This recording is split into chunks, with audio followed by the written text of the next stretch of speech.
എല്ലാവർക്കും പ്രൊമോ റിവ്യൂയിലേക്ക് സ്വാഗതം. ഈ റിവ്യൂ ഇഷ്ടപ്പെടുവാണെങ്കിൽ ഒന്ന് ലൈക്ക് ചെയ്തും സബ്സ്ക്രൈബ് ചെയ്തും സപ്പോർട്ട് ചെയ്യണേ.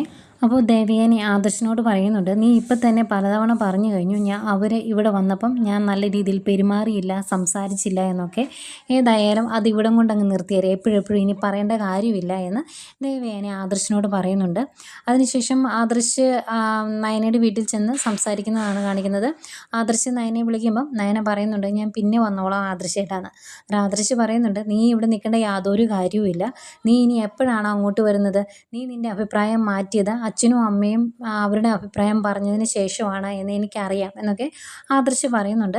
അത് കഴിഞ്ഞ് ആദർശ് ചോദിക്കുന്നുണ്ട് കനകയോട്, അപ്പോൾ ഇനി അനന്തപുരിയിൽ നടക്കുന്ന ഒരു ചടങ്ങിലും നിങ്ങൾ പങ്കെടുക്കില്ല എന്നാണോ പറയുന്നത് എന്ന് ചോദിക്കുമ്പം കനക പറയും, ഇപ്പോഴത്തെ ഞങ്ങളുടെ തീരുമാനം അങ്ങനെയാണ് എന്ന് പറയുന്നുണ്ട്. അന്നേരം ഇത്തിരി ദേഷ്യത്തോടെ നിൽക്കുന്ന ആദർശിനെ കാണിക്കുന്നുണ്ട്. കളിച്ച് കളിച്ച് കളി കൈവിട്ടു പോകുമോ എന്നറിയില്ല.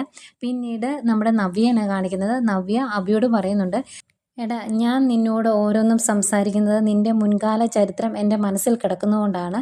നീ എന്നെ ആത്മാർത്ഥമായിട്ട് സ്നേഹിക്കുന്നത് എന്ത് ആശ്വാസമായി എനിക്ക് എന്നറിയാവോ എന്നൊക്കെ നവ്യ അഭിയോട് സംസാരിക്കുന്നതും കാണിക്കുന്നുണ്ട്. ഇതൊക്കെയായിരുന്നു പ്രമോ വിശേഷങ്ങൾ.